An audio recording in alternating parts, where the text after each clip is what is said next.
Salut et bienvenue dans le Pampcast, le podcast de l'amour. Vous savez, je crois que c'est le numéro 16. Et dans ce numéro 16, je vais vous inviter à rencontrer une femme extraordinaire. Oui, je suis chanceux. Ma vie est peuplée de rencontres extraordinaires. Elle s'appelle Céline Élodie Duchemin et je suis allé sur ce chemin, sur le chemin vers moi-même, vers la connexion avec mon être profond.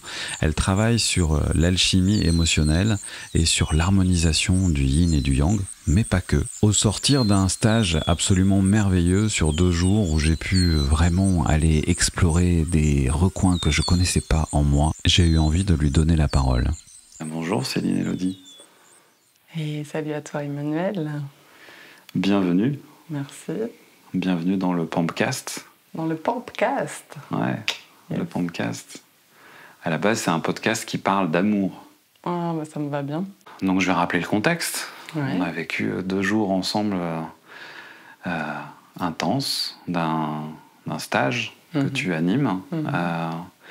Est-ce que tu peux décrire succinctement ce stage ? Oui, bien sûr. Donc actuellement, j'appelle ça un stage d'écologie intérieure. C'est par analogie avec l'écologie extérieure, évidemment, où l'idée, c'est de respecter tous les végétaux, tous les animaux, tous les êtres d'un écosystème, de leur laisser chacun leur place et d'intégrer qu'en fait, chacun a une utilité, qu'il n'y a pas de mauvaises herbes, qu'il n'y a pas d'espèces invasives. C'est simplement l'intervention des fois ignorante de l'homme qui a généré des déséquilibres, mais sinon, en fait, la nature s'équilibre très bien d'elle-même. Donc, en fait, il n'y a rien à l'intérieur de soi auquel il soit justifié de faire la guerre. Et donc, c'est comment on apprend à accueillir chaque espace et chaque fonction de notre être et de les comprendre, chaque fonction, comment elle fonctionne. Parce qu'aujourd'hui, par exemple, la dimension émotionnelle, elle est très mal connue. On ne sait pas vraiment à quoi ça sert, on ne sait pas comment ça fonctionne. Donc l'idée de mes stages, notamment avec l'alchimie émotionnelle, c'est un terme qui est le plus approprié que je puisse trouver actuellement pour parler de ça, permet de comprendre à quoi ça sert les émotions. Et en fait, les émotions, ça sert justement à l'alchimie, ça sert à transformer le plomb en or, ça sert à transformer un état de conscience en un autre état de conscience, plus éveillé, plus ouvert, plus vaste sur le monde, sur soi, sur l'autre.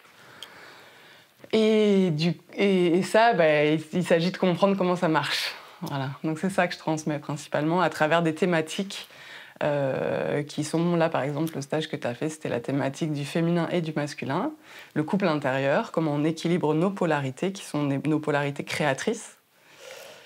Et également, je peux travailler sur l'intuition, je peux travailler sur la mission de vie, qui sont aussi des thématiques très importantes, comment on se relie à cet espace, cette part de nous qui est plus élevée que nous, qui sait des choses que nous ne savons pas, et qui du coup peut nous guider dans cette vie et qui est disponible 24 heures sur 24 pour nous indiquer quel choix faire et où aller, donc c'est plutôt utile. Et également, après, il y a d'autres dimensions de l'écologie intérieure, comme la communication authentique, comme la dimension relationnelle, comprendre ce qui se joue dans la relation, les projections, les transferts qui se jouent dans les relations. Et du coup, qu'est-ce qu'il y a encore ? Il y a la dimension de l'éveil également, c'est-à-dire comment je vais vers des états de conscience modifiés, des états de conscience peut-être plus élevés, qui me permettent de goûter à une réalité que je n'ai pas l'habitude de goûter dans mon quotidien. Voilà, j'intègre un petit peu toutes ces dimensions-là dans mes stages. J'en ai peut-être même oublié. Je pourrais rajouter les parts de soi, travailler avec les différentes parts de soi, parce qu'en fait, on croit qu'on est un être monolithique et monobloc, ce qui n'est pas du tout le cas. Moi, je nous vois plutôt comme des boules à facettes. Et du coup, comment j'accueille toutes mes facettes, même les facettes qui me font peur de moi, même les facettes que j'aurais envie de cacher sous le tapis, que j'aurais envie que les autres ne voient pas. Et là, l'idée, c'est vraiment d'aller à la rencontre de ces facettes pour voir en fait la beauté qu'il y a à l'intérieur. Et plus ça va, du coup, moins il y a d'espaces que j'ai envie de cacher, et moins il y a d'espaces qui me font peur. Voilà. Est-ce que tu peux me dire comment t'en es arrivé là ? Comment est-ce que toi tu es devenu comment tu te définis aujourd'hui ? T'es thérapeute, t'es coach, Aujourd'hui, je suis thérapeute. J'accompagne les gens en individuel également, en plus de mes stages. Mais c'est les stages qui m'ont amenée à ça.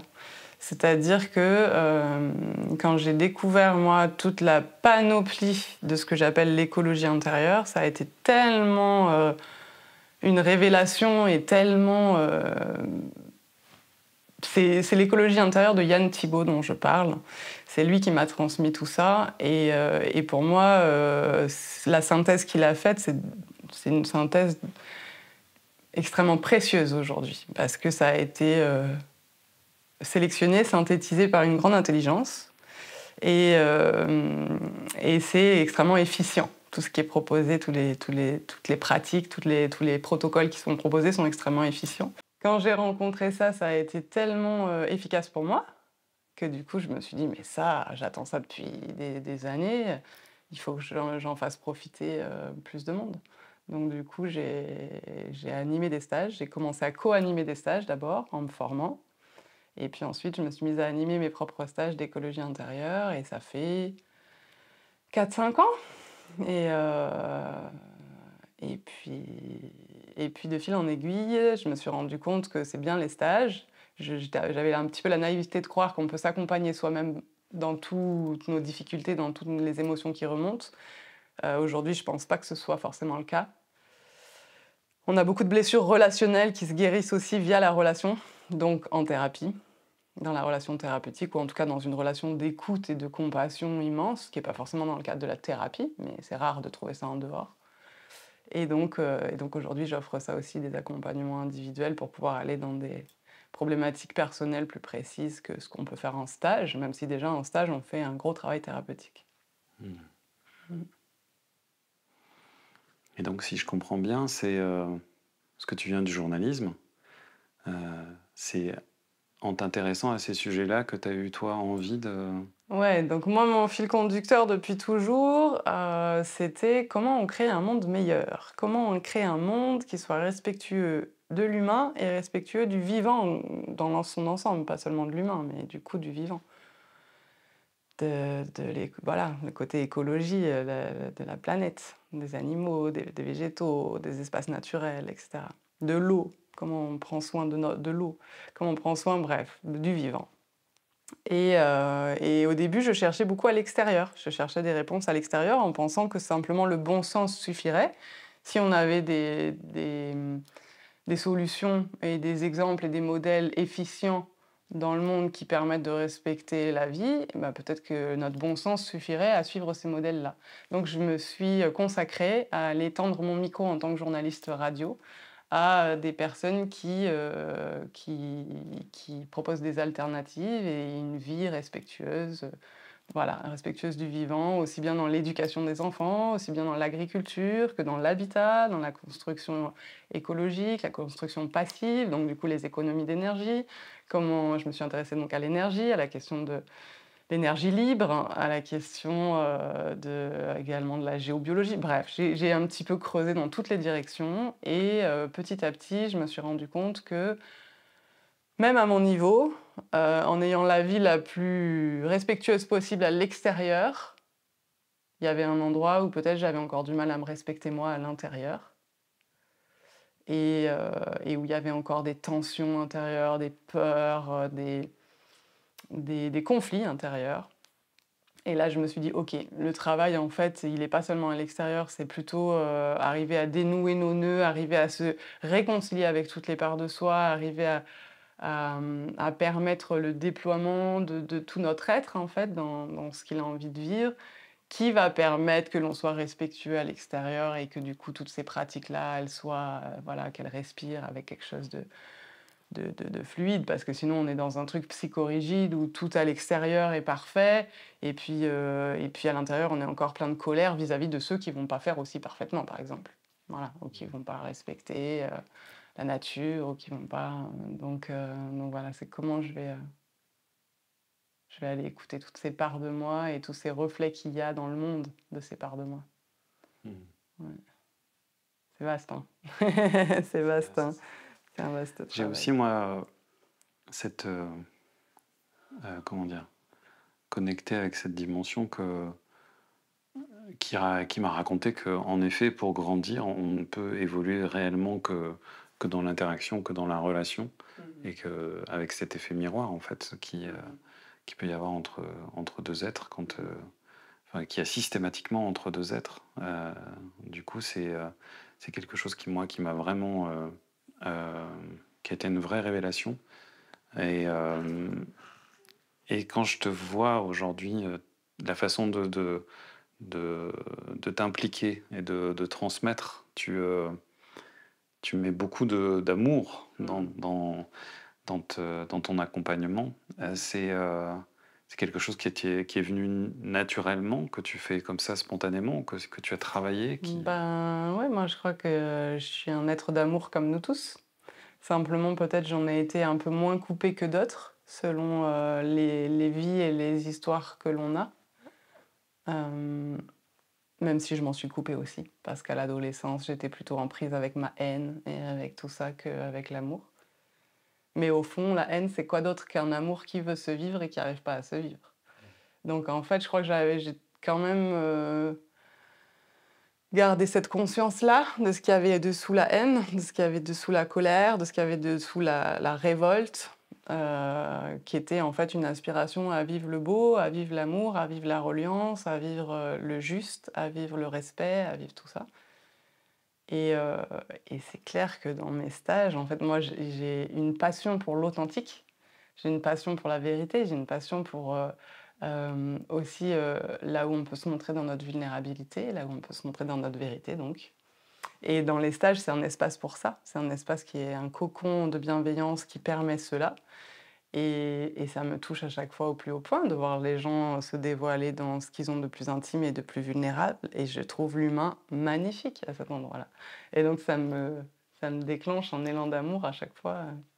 Et c'est vrai que ouais, moi je dis souvent, tous les gens que j'accompagne, je les aime. Tous les gens que j'accompagne, je les aime. Et même si je les aime pas au départ, parce que des fois on a des réticences, des fois on a un truc qui... Il n'y a pas d'atome crochu, on sent qu'il n'y a pas d'atome crochu, voire même il peut y avoir quelque chose d'un peu répulsif. C'est ce qu'on voit dans mes stages sur les relations. C'est qu'en fait, c'est souvent du transfert, c'est souvent des mémoires, ça nous rappelle quelque chose qui ne nous a pas plu, du coup ça vient faire réagir le corps. Et puis en fait, quand on rencontre la personne dans sa vérité, il y a quand même quelque chose qui est touché. Il y a quand même une part de moi qui est touchée, et puis du coup, je me mets à voilà, avoir une forme de tendresse aussi qui émerge. Et je pense que c'est nécessaire, en fait. Je crois que c'est ça qui guérit hein, dans l'accompagnement. Si on n'a pas cet amour de l'humain, je crois qu'on s'est trompé de piste, quoi. Qu'est-ce qui te nourrit, toi? Qui te donne envie de faire ce que tu fais et de continuer, qui te motive à continuer d'avancer sur ce chemin d'accompagnatrice, de thérapeute? Alors, ce qui me nourrit, moi, dans ce travail, c'est de voir l'efficacité du travail. Je suis quelqu'un qui aime l'efficacité et j'ai pas l'idée, c'est pas de perdre mon temps ou de faire perdre leur temps aux gens. Euh, je pense qu'il y a plein d'approches qui doivent être efficaces, hein. Mais c'est vrai que ce que je propose en alchimie émotionnelle, là, c'est d'ailleurs pour ça que j'ai voulu me mettre à le transmettre. C'est que c'était tellement fort et tellement beau. L'alchimie, c'est transformer le plomb en or, donc c'est une transmutation. C'est une transmutation de la matière. Là, il s'agit vraiment de ça, c'est-à-dire que la personne, elle part de blocage, de douleur, de souffrance, de colère, de peur, de tristesse, de tout ce qu'on veut, donc qui plombe le corps, qui plombe l'être. Et à mesure que l'alchimie se fait, en l'espace d'une séance, dans l'espace de même pas une heure de travail, on voit la transmutation opérer et la personne se libérer, se détendre, le corps se laisser traverser par une énergie bienfaisante et le visage s'éclairer, la lumière revenir dans le regard, l'amour revenir dans le cœur. Waouh, c'est tellement beau, quoi. C'est comme une fleur qui éclot sous mes yeux. Donc du coup, c'est magique et c'est merveilleux et ouais, c'est passionnant de voir ce phénomène à chaque fois. Donc j'ai pas envie d'arrêter, c'est trop beau. Et puis en plus, vu que ça tend vers le monde que j'ai envie de vivre, ça tend vers un monde où il y a plus d'amour, où il y a plus de joie, où il y a plus de légèreté, où il y a plus de... Aussi, il n'y a pas que le côté bisounours, il n'y a pas que le côté amour, joie et légèreté, il y a aussi le côté puissance, ancrage, clarté mentale, du coup intelligence, ça développe aussi toutes ces qualités-là. Donc, je dirais que c'est plus peut-être le côté yang. Moi, je le vois comme ça. C'est plus le côté yang. Je vois cette intelligence, cette efficacité, cette clarté mentale, cet ancrage, cette justesse également dans la posture. Et puis de l'autre côté, cet amour, cette bienveillance, cette joie, cette tendresse, que je verrais plutôt comme le côté féminin. C'est peut-être un peu cliché, mais c'est comme ça que je le vois. Et il y a ces deux aspects-là qui se développent. Donc, du coup, ça tend vers un monde, waouh, ça tend vers un monde de création. Encore une fois, si on a le côté yin et le côté yang qui sont assainis, guéris, épanouis, et qu'on les réunit, ça va donner de belles créations. C'est le principe. donc, euh, donc ouais, ça me fait me sentir aussi à l'œuvre dans une mutation de l'humanité que j'aspire de tout mon cœur. Donc ça me fait me sentir utile. Et ça, quelle gratitude, quoi. Quelle gratitude. Parce que je pense qu'il n'y a rien de pire que de ne pas se sentir utile dans ce monde et de se dire, mais à quoi ça sert ma vie, en fait. Et je l'ai vécu, ça.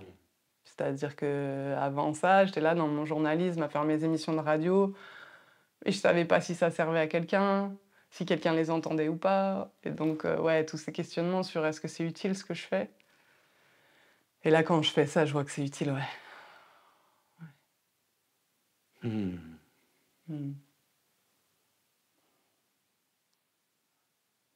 Est-ce que tu penses qu'on peut dire que ce travail justement d'alchimie émotionnelle, c'est fondamentalement accueillir et accepter tout ce que l'on est Alors, cette voie de l'alchimie émotionnelle, elle est très exigeante. Parce qu'elle fonctionne aussi avec ces deux parties dont je parlais. C'est-à-dire qu'il y a l'accueil, que je considérerais comme la partie yin, la partie féminine.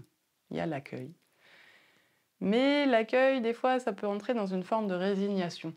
Je me résigne à quelque chose qui est douloureux, je me force à l'accueillir. Mais voilà, c'est pas pour ça que c'est transmuté, c'est pas pour ça que c'est alchimisé. Il y a quelque chose de lourd là encore. J'accueille, je me résigne à ça. Et il y a l'aspect de la conscience, l'autre aspect, l'aspect peut-être plus yang, moi je vois comme ça, qui lui est nécessaire et qui va être là à l'œuvre dans l'alchimie émotionnelle. Et c'est cette conscience juste qui finalement va comme être informée du pourquoi je vis ça en fait. C'est quoi le sens là ?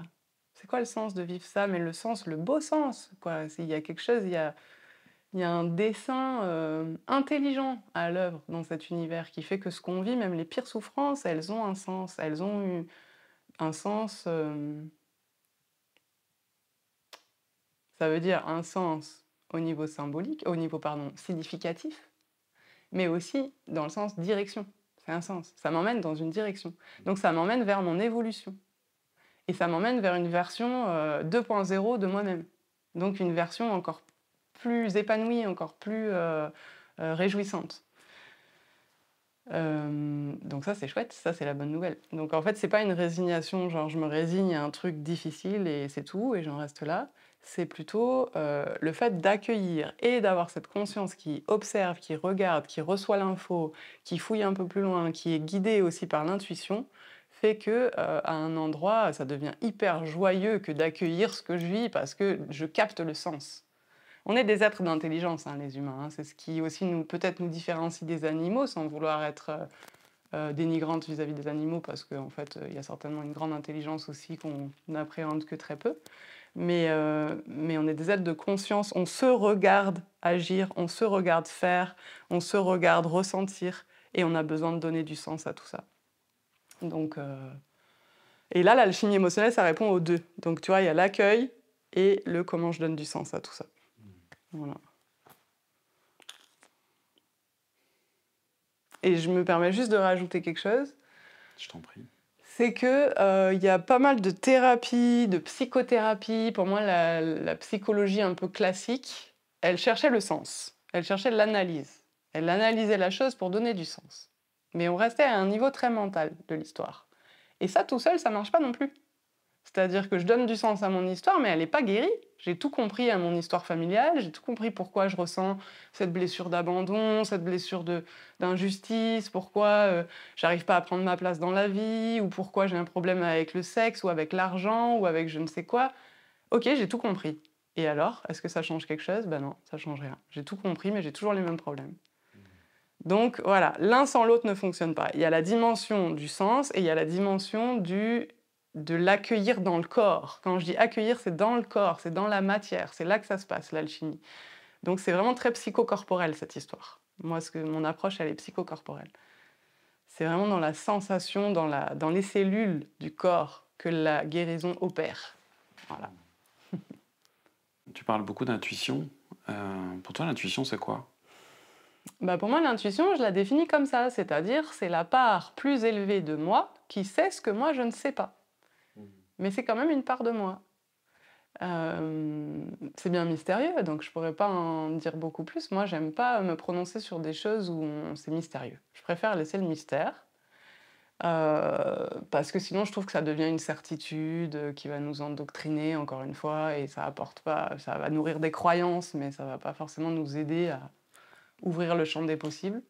Donc l'intuition, moi, je saurais pas dire plus que ça, c'est-à-dire, voilà, il y a une part de moi qui, à des endroits, me guide, me dit, bah tiens, par exemple, va par là, ou tiens, appelle telle personne, ou ou etc., etc. J'ai pas d'autres exemples là qui me viennent, mais et du coup, on a toujours le choix d'écouter cette petite voix ou pas, sachant que la difficulté, c'est de la repérer parmi toutes les voix du mental, parce qu'on a beaucoup de voix dans le mental. Donc là, ça va nécessiter d'affiner notre perception énergétique, notre perception vibratoire, parce que c'est pas du tout la même vibration. La vibration des voix de la tête et la vibration de la voix de l'intuition. La voix de l'intuition, c'est une petite voix. On dit j'écoute mon petit doigt. C'est pas le pouce, hein, c'est le petit doigt. C'est une petite voix toute fine. Et du coup, et en plus, elle insiste jamais. Elle dit pas il faut que tu fasses ça. Elle dit tiens, si t'allais par là. Et du coup, ça demande qu'on développe notre sensibilité et qu'on développe notre subtilité pour l'entendre et la suivre. Et quand on la suit, il y a toujours des cadeaux. Toujours des cadeaux. Et là, on hallucine. On dit, waouh, j'ai écouté mon intuition, je sais pas pourquoi je suis allée là-bas, et là, voilà ce qui m'est arrivé. J'ai rencontré une personne fabuleuse, ou j'ai reçu un cadeau, quel qu'il soit. Eh bien oui, ça c'est la petite voix de l'intuition. Donc c'est celle qui sait des choses que moi je ne sais pas, et si je me mets à l'écouter, waouh, il se passe des miracles dans ma vie en fait. Voilà. Dans le stage que tu proposes sur l'intuition, tu apprends à être plus à l'écoute, à mieux identifier ce truc-là. On dit que l'intuition, c'est, enfin moi, tout ce que j'ai retenu, que l'intuition, c'est le premier message qui arrive. Et que tout le reste, après, c'est que du mental. Quand tu as une information qui vient comme ça, le petit pop-up là, et donc toi, tu t'apprends à cultiver ça Bah oui, en fait, moi, mon stage, il est dans ce sens-là, c'est-à-dire qu'il va nous aider. Alors, j'ai une approche qui est particulière, qui est à travers l'écriture. Comment je me mets à l'écoute de cette petite voix et que j'écris ce qu'elle me dit. Voilà. Donc ça va être ça, mon outil, là. Et du coup, l'avantage, c'est que je peux lui poser toutes les questions qui me taraudent sur ma vie, toutes les zones de flou, justement toutes les voies du mental. Donc c'est comme si j'avais un dialogue entre mon mental, mon ego, voilà, toutes les questions que je me pose au quotidien depuis ma petite personne humaine, et cet espace de moi qui pourrait être comme un guide, d'ailleurs on peut l'appeler le guide intérieur, ce guide, ce maître intérieur qui va pouvoir répondre à mes questions. Et ça c'est fabuleux, c'est comme si j'avais un gourou à disposition 24 heures sur 24, un maître spirituel super bien intentionné. Lui, son seul objectif, c'est que ma vie soit la plus belle. Voilà, aucun problème de pouvoir, de tout ça, il est toujours dispo. Donc oui, c'est assez génial de découvrir cet outil-là. Après, est-ce qu'il y a une clé pour savoir repérer l'intuition des autres voix, etc. Moi, aujourd'hui, ce que je dirais, mon point de repère, ma boussole, c'est quelque chose d'un peu joyeux. Tu vois, une petite voix joyeuse. L'intuition, elle est toujours un petit peu joyeuse, là. Ça pétille. Ouais, il y a un truc qui pétille. Voilà, c'est ça. Il y a un truc qui pétille, un truc presque un peu enfantin. Qui dit un peu foufou. Des fois, tu te dis, mais pourquoi je vais faire ça? Et donc, du coup, c'est notre sérieux, notre conditionnement qui va dire, bah non, je vais pas aller là-bas, non, je vais pas faire un détour, là, je vais prendre le chemin le plus court, etc., etc. Donc, voilà. Est-ce que je choisis d'écouter cette petite voix joyeuse, parfois qui peut être un petit grain de folie? On pourrait se dire, mais pourquoi? Parce que du coup, c'est pas rationnel. Bah ouais, mais voilà. Les miracles, ils sont pas rationnels. Donc du coup, si je suis cette direction, cette petite voix joyeuse, qui parfois peut générer une peur, parce que voilà, comme je dis, ça entre en conflit avec notre conditionnement, notre rationalité, notre raison, qui va dire, bah non, mais ouais, ça peut générer de la peur, ça peut générer de la flemme, il peut y avoir toutes sortes de résistances qui vont s'ériger là, contre le fait de suivre mon intuition. Et donc, bah là, je me retrouve dans ce grand destin de l'humanité qui est le choix de mon libre arbitre. Qu'est-ce que je fais avec ça? Et pour pouvoir choisir, ça nécessite beaucoup de conscience et de sentir, ok, ça c'est qui est-ce qui parle à cet endroit-là, qui est-ce qui parle à cet endroit-là, qui est-ce que je choisis? Et les parts qui ont peur, les parts conditionnées, comment je m'en occupe? Ouais, il y a une part de moi qui a encore peur de vivre mon petit grain de folie, qui m'autorise pas. Comment je m'occupe de cette part-là? Elle a peur du regard des autres, elle a peur de ceci, de cela, ok. Comment je m'en occupe? Ou elle a peur de ne pas avoir le temps, qu'il faut être sérieux dans la vie, il faut travailler, il faut ceci, il faut cela, et du coup je m'autorise pas. Donc voilà, comment j'accueille tous ces espaces de moi qui en fait parlent d'espaces blessés en fait, hein. Pour moi, la voix du mental, la voix de l'ego, etc., c'est toutes ces voix qu'on a dans notre tête, ça parle d'espaces de nous qui sont un peu blessés, un peu cabossés, et qui ont besoin qu'on s'occupe d'eux, et c'est le but de l'alchimie émotionnelle. Mm. Du coup, plus on s'occupe d'eux, moins ils viennent polluer notre mental, moins ils viennent nous parasiter, et nous freiner, ou nous inviter à de la prudence, ou nous inviter à faire comme tout le monde, ou etc. Et donc, plus on va pouvoir écouter de façon plus claire l'intuition, du coup. Est-ce que tu peux nous expliquer, selon toi, c'est quoi le mental? Tout ce qu'on appelle le mental. Ah oui. Bah alors là, je vais reprendre vraiment l'explication de Yann Thibault. Malheureusement, j'ai pas fait toutes les études que lui a faites, donc ça sera peut-être pas aussi précis, mais j'aime beaucoup son explication, qui nécessiterait peut-être d'être vérifiée par ceux qui veulent le vérifier. Mais en tout cas, moi, intuitivement, ça résonne comme quelque chose de juste. C'est qu'en fait, il n'y a aucun problème avec le mental. Le mental, c'est juste une calculette au service de notre vie. Donc, il va calculer les probabilités que les choses se passent mieux comme ci que comme ça, nous mettre en garde contre des dangers potentiels depuis une carte mémoire, depuis la carte mémoire de notre expérience. Donc, du coup, lui, il ne peut jamais appréhender l'inconnu, il ne peut jamais appréhender le nouveau. Voilà. Il ne fonctionne qu'à travers son bagage mémoriel de ce qu'il a engrammé, de ce qu'il a vécu. Et du coup, il classe les informations plutôt souhaitables ou plutôt pas souhaitables. Voilà. Et donc, il est à notre service, il est bienveillant, mais simplement, il n'est pas très... c'est un serviteur. C'est un serviteur et ça ne peut pas être lui qui guide la barque. Donc, nous, on est des êtres spirituels, incarnés dans la matière. C'est ça qu'on a oublié, en fait. Et donc, qui dit être spirituel dit, entre guillemets, des êtres divins, des êtres créateurs, des êtres inspirés, des êtres... voilà. Et donc... c'est comment on retrouve cette réalité et comment on redonne le pilotage de notre vaisseau, de notre vie, à cette part de nous qu'on peut appeler un peu comme vous voulez. Moi, je m'en fiche. On peut l'appeler l'âme, on peut l'appeler l'esprit, on peut l'appeler l'être. Moi, je préfère peut-être l'appeler l'être ou le soi parce que ça intègre toutes ces dimensions.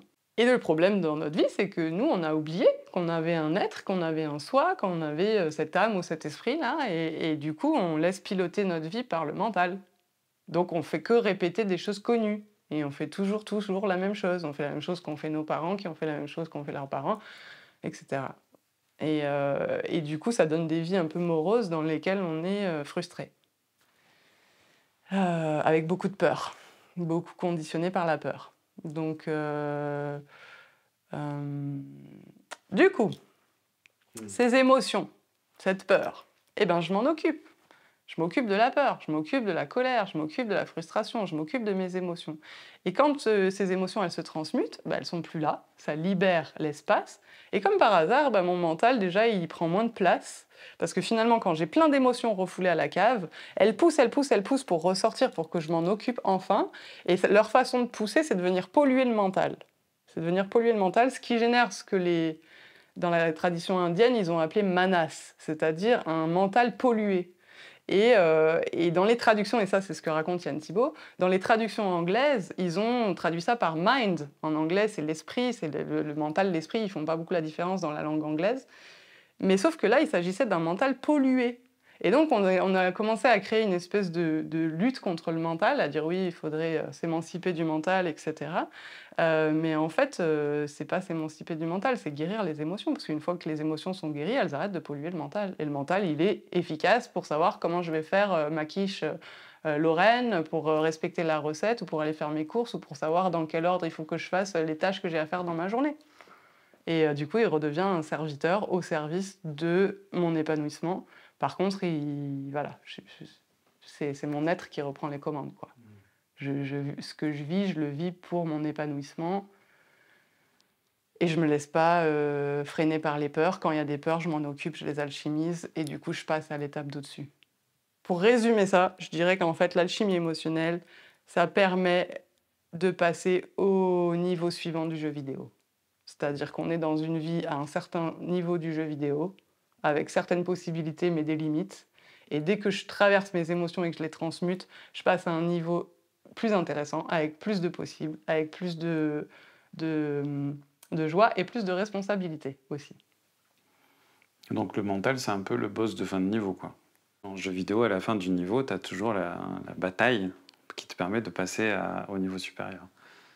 Avec, non, justement, parce qu'il n'y aurait même pas de bataille à faire avec le mental, en fait. Il n'y a aucune bataille à faire avec lui. En fait, on s'en fout.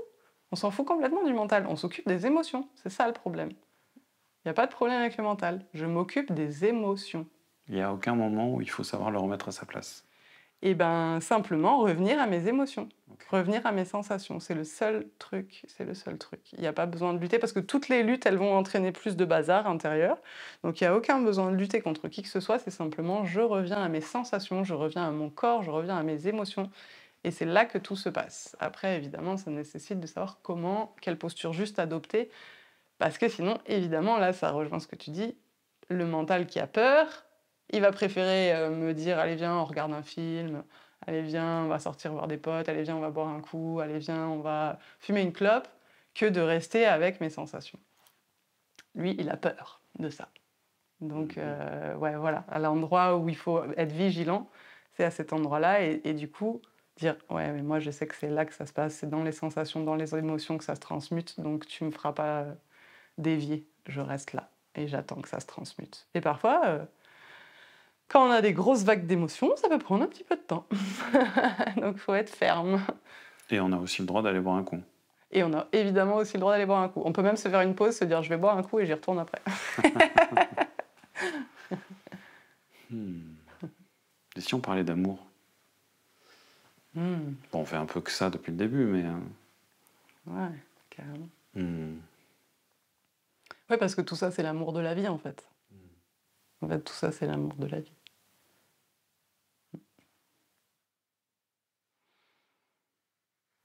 C'est difficile d'aimer ? C'est difficile d'aimer nos zones d'ombre. C'est difficile d'aimer l'inconfortable. C'est difficile d'aimer le désagréable. C'est difficile d'aimer nos peurs. C'est difficile d'aimer nos colères. C'est difficile d'aimer nos rancœurs. C'est difficile d'aimer nos jugements. C'est difficile d'aimer nos... Il y a beaucoup de choses qui sont difficiles d'aimer quand même. Et pour autant, c'est là qu'est le travail. Et c'est là que peut survenir l'alchimie. Et il n'y a pas d'effort à faire. On ne peut pas se forcer à aimer. Par contre, on peut se forcer à rester avec. Rester avec sa peur, rester avec son jugement, rester avec sa sensation désagréable, rester avec sa rancœur, rester avec sa haine, ressentir ce que ça fait dans le corps, rester avec, rester avec, rester avec, rester avec. Ça, on peut se forcer à faire. Et petit à petit, de ça émerge l'amour. Parce qu'en fait, on n'a peur que de l'inconnu. Et quand on reste avec, eh ben, on se rend compte que finalement, c'est pas si pire que ça. Et ça se transmute. Et c'est là que ça se transmute. Et c'est là qu'apparaît la lumière, et c'est là qu'apparaît l'amour, et c'est là qu'apparaît... Et ça se fait tout seul. Il y a une magie là-dedans qui est trop belle.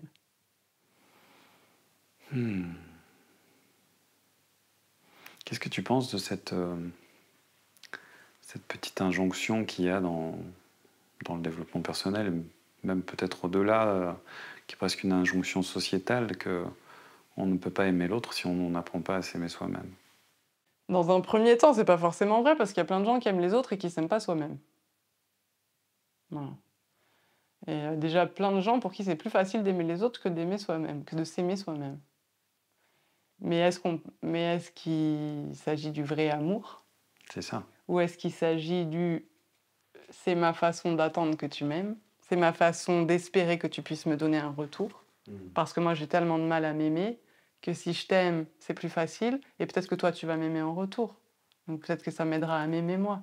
Donc il y a toute une stratégie comme ça qui se joue depuis le petit enfant en fait, hein. Le petit enfant qui est pas forcément bien reçu comme il aimerait, bien aimé comme il aimerait et du coup il va se mettre à être gentil avec sa maman, avec son papa, il va se mettre à faire ce qu'on attend de lui pour espérer recevoir cet amour en retour. Donc c'est là qu'il y a une stratégie qui se crée de je t'aime pour être aimé quoi et qui peut durer toute une vie. Et donc, encore une fois, comment je vais accueillir, voir lucidement ça, et comment je vais accueillir ce petit enfant en moi qui, en fait, c'est pas, voilà, c'est pas un véritable amour, c'est une stratégie. Et en fait, lui, qu'est-ce qui... Donc le véritable amour, c'est... Il n'y a rien à faire pour être aimé. Il faut juste être. Mais avant d'accepter d'être, il faut bien commencer par s'aimer soi-même. Ben, en fait, je voudrais continuer avec ma logique du petit enfant. Je t'en prie. Et ça va peut-être répondre à ta question. C'est que quand je vois ça en moi, quand je vois qu'il y a encore une part de moi qui essaye de plaire pour être aimée, et que ça résonne avec cette petite fille que j'étais, et je peux parler en mon nom parce que je connais ça, et qui veut faire les choses bien, qui veut voilà, être validée, etc. Ben, le seul job que j'ai à faire, c'est moi de l'aimer elle, c'est de lui donner toute la rassurance et tout l'amour qu'elle attend depuis toutes ces années. Et une fois que moi, je lui donne tout l'amour qu'elle a besoin et que je lui dis, tu sais quoi, moi je te valide. Moi, tu peux faire tout ce que tu veux, je t'aime. Et même, tu peux faire ce que tu as fait et qui n'a pas été accepté par les autres. Moi, quand je te vois le faire, je t'aime. Moi, je sais que c'est que de l'amour qui s'exprime. Et là, il y a un truc qui se détend complètement et qui s'aime enfin. C'est ça l'amour inconditionnel en fait. Ouais, voilà. Et qui s'aime enfin. Et plus je fais ça pour moi, plus je peux aimer l'autre inconditionnellement en face. Plus moi, je peux m'aimer dans tous les travers, dans tous les espaces où j'ai pas été accueillie, où j'ai pas été aimée, où j'ai pas été... Plus je suis tranquille et plus quand l'autre, il peut faire ce qu'il veut en face, je pourrais lui dire stop si ça me dérange et si ça vient envahir mon espace ou que c'est pas OK ou que ça met quelqu'un en danger ou que ça manque de respect, mais ça sera avec amour. Je lui dirai stop avec amour.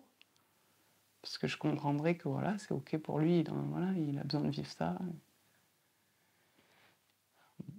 Voilà, c'est ce qui me vient. Donc selon toi, c'est aussi la raison pour laquelle c'est si compliqué la relation amoureuse. Pourquoi est-ce que c'est souvent au cœur de... J'imagine qu'il y a beaucoup de gens qui viennent te voir aussi parce qu'ils ont des... C'est compliqué la relation amoureuse. Ouais. Ah bah oui, c'est sûr que en fait, dans la relation amoureuse, il y a un contrat implicite, souvent, qui est aime-moi dans tous ces espaces où j'arrive pas à m'aimer. Fais-le pour moi, s'il te plaît. Et du coup, en général, le coup de foudre, c'est un peu ça. C'est ah waouh, déjà on idéalise l'autre, donc du coup on est porté sur un petit nuage, et du coup on a l'impression qu'il nous idéalise aussi, alors du coup on a l'impression d'être enfin cette personne merveilleuse qu'on avait envie d'être, et qui a pas de défaut, qui a pas d'ombre au tableau, qui a pas de travers, ah enfin, donc enfin j'arrive à m'aimer en fait. Comme l'autre il m'aime à fond dans son idéalisation, bah, moi aussi je m'aime à fond dans mon idéalisation de lui et de moi-même. Donc... Ouais, il y a ce contrat-là, ouais. Et en fait, après, bon, bah, évidemment, on retombe sur terre. Et puis, passer la lune de miel et la passion et le coup de foudre du début, on commence à voir les zones d'ombre de l'autre. Et puis, ces zones d'ombre à soi dans la relation. Et donc là commence le grand travail alchimique. Et là peut commencer, à mon avis, le véritable amour. C'est-à-dire que c'est pas de tout repos, hein, le véritable amour, hein. Le véritable amour, c'est commencer à pouvoir accueillir les ombres et commencer à apprendre à aimer nos ombres. Et ouais, c'est pas confortable. Et oui, ça fait hyper peur. Et tout ça, tout ça. Mais...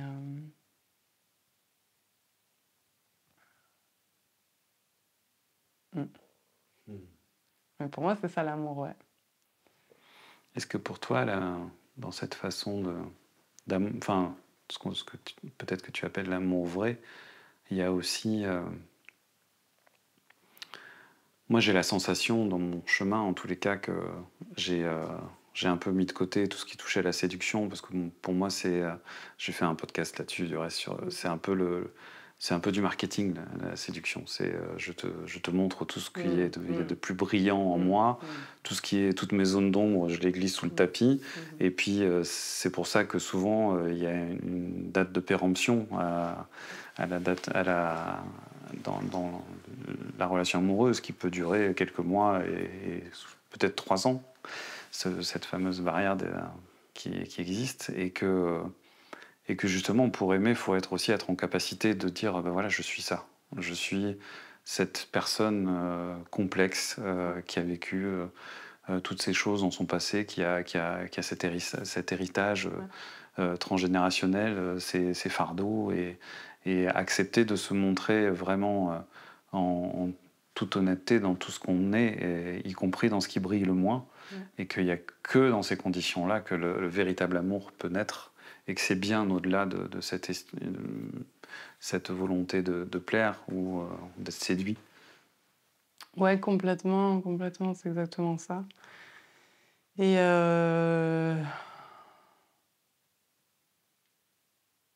en fait, on est tellement beau là-dedans. C'est fou qu'on ait si peur de se montrer sous notre véritable jour, parce qu'en fait, on est si beau.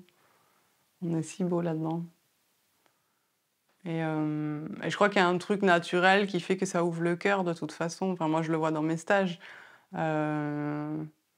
Aussi bien moi, j'ai le cœur qui s'ouvre en voyant quelqu'un se montrer dans sa vulnérabilité, et dans sa vérité, et dans ses casseroles, et dans ses échecs, et dans ses tristesses, dans ses peurs, dans ses colères, dans ses hontes. Mais il n'y a pas que moi. Tous les participants du stage, ils ont le cœur qui s'ouvre en voyant les autres se montrer vraiment. Et du coup, ça les invite à se montrer vraiment. En fait, c'est ça l'histoire, c'est qu'on s'est caché, on s'est mis des barricades en pensant qu'il fallait qu'on soit que beau, que moraux.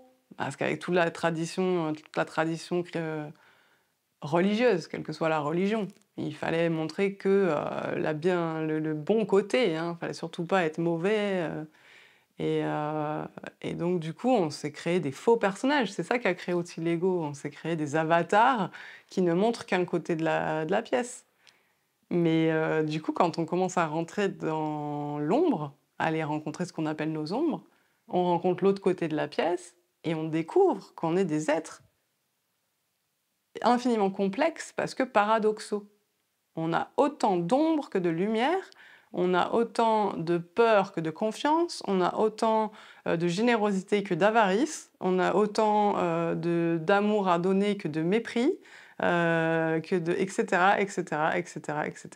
Et donc, du coup, ça donne une complexité, un relief à cette race humaine qui est belle, en fait, qui est puissante, qui est étonnante, qui échappe au mental, qui peut...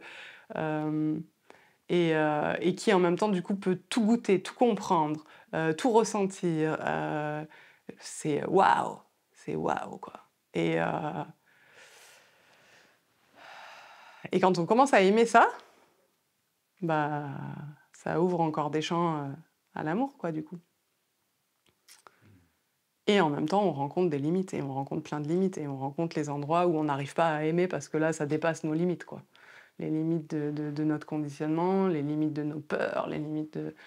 Et puis, on fait un petit pas plus loin, puis un petit pas plus loin, et puis voilà, et puis on s'expanse. Et comme l'univers, on est en train de s'expanser. L'univers, il s'expanse, et la conscience humaine s'expanse, et les possibilités de l'humain s'expansent, et on est en train de s'expanser. On est en train de vivre une expansion. Une expansion d'amour, une expansion de conscience. C'est waouh.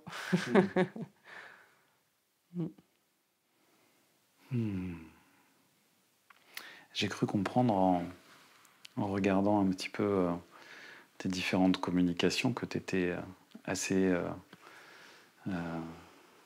fan, j'ai envie de dire, de cette image du colibri. Ah ouais, carrément. Moi, j'ai vécu une très belle expérience avec le groupe local, là où j'habite, du mouvement des colibris, qui a été créé avec comme figure phare Pierre Rabhi, qui est décédé il n'y a pas longtemps, là, cet agriculteur philosophe. Et on va dire la petite légende et la petite histoire qu'on raconte et qui donne l'énergie du mouvement des colibris, c'est un feu de forêt, tous les animaux qui partent à tire-d'aile, à fond de train pour échapper au feu. Et ce petit colibri qui, lui, tout seul, fait des allers-retours depuis un lac jusqu'à l'incendie où il vient larguer une goutte d'eau qu'il récupère dans son bec. C'est tout petit oiseau, un colibri. Et il fait des allers-retours comme ça, il n'arrête pas. Et puis les autres animaux depuis le bas se moquent de lui et lui disent « Mais colibri, t'es pas fou là avec tes gouttes d'eau, tu crois que tu vas arrêter l'incendie ?» Et le colibri, il dit « Je sais, mais moi, je fais ma part. » Et en fait, c'est ça, du coup, c'est super joli. C'est l'idée que si chacun fait sa part, on peut faire quelque chose. Et c'est vrai que là, en ce moment, on est particulièrement, en plus, cet été, où il y a des feux qui n'arrêtent pas de partout, où on est dans une période où il faudrait qu'on plante encore plus d'arbres, on aura besoin de plus d'oxygène, etc. Et en fait, tous les arbres ils partent en fumée sur des hectares et des hectares, donc on est en plein dedans. Et puis, d'une façon plus symbolique, notre planète, elle crame, quoi, hein, avec le réchauffement climatique, avec la pollution et tout ça, c'est quand même sacrément inquiétant. Moi, j'ai beaucoup travaillé sur la question de l'effondrement et de ce que ça peut générer comme émotion de panique, notamment chez les personnes hypersensibles, dont je fais partie, hein, et hyper conscientes. Aujourd'hui, on parle d'éco-anxiété, mais c'est vraiment le cas. Hein. Toute cette réalité-là qu'on a sous les yeux et qui est chiffrée par les scientifiques, etc., elle est terriblement effrayante.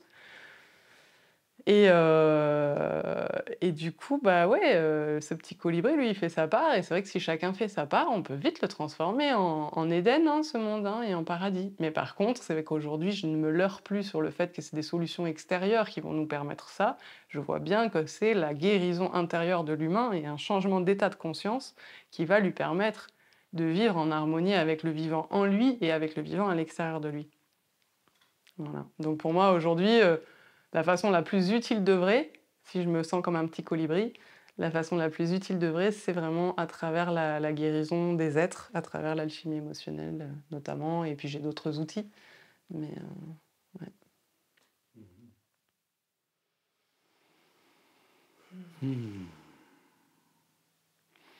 Est-ce qu'il y a quelque chose que tu aimerais dire et partager, et répondre à la question à laquelle je ne t'ai pas posée ?